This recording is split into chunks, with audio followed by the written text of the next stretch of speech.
रहस्य का आरंभ छोटे शहर के पुलिस थाने में। राहुल अपने पहले विपरीत मामले पर काम करने के लिए बेताब था। उसका तबादला होकर यहाँ आना कोई सामान्य घटना नहीं थी। अधिकतर पुलिस अधिकारियों को शुरुआत में छोटे शहरों में नहीं भेजा जाता, क्योंकि वे कई बार वहां के मामलों से निपटने में असमर्थ होते थे। लेकिन राहुल को लगा कि यह एक अच्छा अवसर है जहां वह अपनी कुशलता साबित कर सकता है। उसका साथी वरिष्ठ पुलिस अधिकारी सुमित उसका मार्गदर्शन करने के लिए तैनात किया गया था। सुमित ने राहुल को शहर के बारे में अनेक चेतावनियां दी। यहाँ के लोग बहुत अजीब हैं, उसने कहा। वे तुम्हें लगातार चेतावनी देते रहेंगे कि तुम जंगल में न जाओ। आप उनकी सुनकर वहां से दूर रह जाना। लेकिन क्यों? राहुल ने पूछा। क्या वहां कोई खतरा है? सुमित ने गंभीर भाव से कहा। हाँ, वहां कुछ अजीब घटनाएं होती है। पिछले कई महीनों में कई लोग वहां से लापता हो गए हैं। उनका पता नहीं लगा। राहुल के मन में कई सवाल उठे, लेकिन उसने उन्हें दबा कर रखा। वह इस मामले को सुलझाने के लिए उत्सुक था। अगले कुछ दिनों में राहुल और सुमित जंगल के आसपास के स्थानों का दौरा करने लगे। उन्होंने पुलिस रिकॉर्ड और स्थानीय लोगों से जानकारी एकत्र की। धीरे धीरे एक चित्र उभरने लगा। कई महीनों पहले एक ग्रामीण व्यक्ति जंगल में गायब हो गया था। उसके परिवार ने उसकी तलाश की, लेकिन कोई सुराग नहीं मिला। कुछ दिनों बाद एक अन्य व्यक्ति भी वहां से लापता हो गया। फिर और लोग भी गायब होने। स्थानीय लोगों ने बताया कि जंगल के बारे में कई अफवाहें हैं। कहा जाता है कि वहां कोई भयानक प्राणी रहता है जो आवाजों से लोगों को आकर्षित करके उन्हें अपने पास खींच लेता है। कुछ लोगों ने तो दूर से ही किसी अजीब प्राणी को देखा होने का दावा भी किया।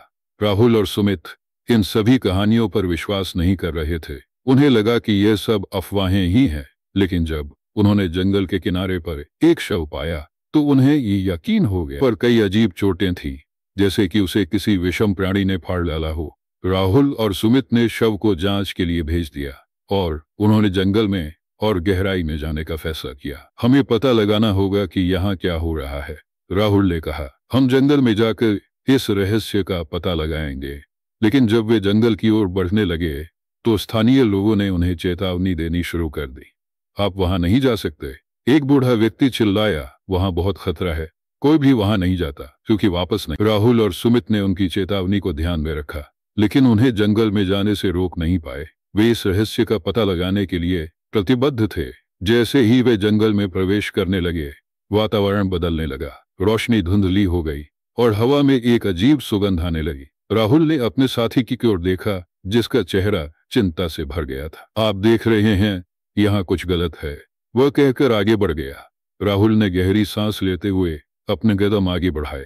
उसने जादुई जंगल में प्रवेश किया था, जहां कुछ अप्रत्याशित घटनाएं होने वाली थी। छोटे से शहर में तैनात होते ही राहुल को एक अजीब और रहस्यमय मामले की जांच करने का आदेश मिला। स्थानीय पुलिस कमांडर ने उसे सावधान करते हुए कहा, बेटा, इस मामले से बड़ी सावधानी से काम लेना। यहाँ कुछ अजीब सी बातें हो रही हैं और लोग गायब होते जा रहे हैं। राहुल ने उत्सुकता से कहा, क्या आप इस रहस्य के बारे में कुछ और बता सकते हैं? सर, मैं इस मामले की जांच करके इसका सच जानना चाहता हूँ, पुलिस कमांडर ने गंभीर होकर कहा। देखो बेटा, यहाँ के लोग कुछ अजीब चीज के बारे में बात करते हैं जो जंगल में रहती है। वो लोग डरते हैं और इस मामले में हस्तक्षेप नहीं करना चाहते। तुझे भी सावधान रहना, राहुल ने आश्वासन देते हुए कहा। मैं समझता हूँ सर, लेकिन मुझे इस रहस्य का पता लगाना है। मैं अपने साथी अधिकारी के साथ मिलकर इस मामले की जांच शुरू कर दूंगा। कमांडर ने अनिच्छापूर्वक सहमति जताई और कहा, ठीक है, लेकिन ध्यान रखना कि तुम दोनों खतरे में न पड़ जाओ। राहुल ने अपने साथी अधिकारी सुनील के साथ मामले की जांच शुरू कर दी। शहर के सड़कों पर लोगों की भीड़ जमी हुई थी। राहुल और सुनील ने कुछ लोगों से पूछताछ की।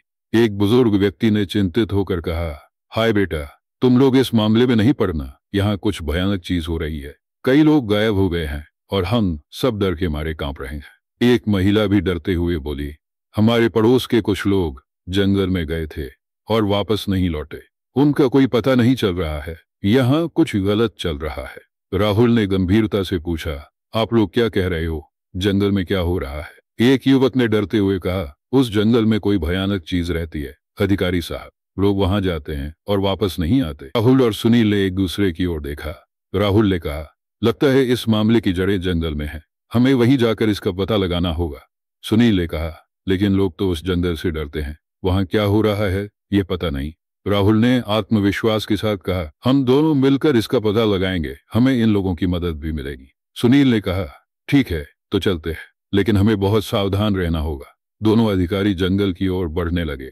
राहुल को अपनी पहली सफल जांच की उम्मीद थी, लेकिन उसे अंदर से डर भी लग रहा था। वह जानता था कि यह मामला कोई सामान्य घटना नहीं है, बल्कि कुछ अजीब और भयावह चीजों से जुड़ा है। जैसे ही वे जंगल की ओर बढ़ने लगे, चारों ओर से अजीब आवाजें आने लगी। झाड़ियों में से कोई हिलमिल रहा था। राहुल और सुनील ने अपनी बंदूकें तैयार कर ली और सावधानी से आगे बढ़ने लगे। एक खोखला आवाज उनके कानों में गूंजने लगी। राहुल ने सुनील की ओर देखा और कहा, क्या तुझे भी ऐसी लगती है? सुनील ने गर्दन हिलाकर कहा, हाँ भाई, लगता है कि वहां कुछ अजीब है। राहुल और सुनील सतर्कता से आगे बढ़ते रहे। एक गंदगी से भरा शव उनकी नजर में आया। राहुल ने कहा, देख, ये तो किसी गुमशुदा व्यक्ति का शव लगता है, इसकी हालत बहुत बुरी है। सुनील ने शव का निरीक्षण करते हुए कहा, हाँ, यह तो बहुत भयानक है। इसकी हत्या की गई है, लेकिन किसने और कैसे, यह पता लगाना होगा। राहुल ने संभावित अगली कदमों पर विचार करते हुए कहा, चलो, हमें इस रहस्य का और पता लगाना होगा, यह तो केवल शुरुआत है। सुनील ने कहा, ठीक है, लेकिन हमें बहुत सावधान रहना होगा। यहाँ कुछ अजीब चल रहा है और हम आश्चर्य में हैं कि इसके पीछे क्या है। दोनों अधिकारी आगे बढ़ते हुए जंगल के गहरे हिस्सों की ओर बढ़ने लगे, जहां उन्हें और भी कुछ पता चल सकता था।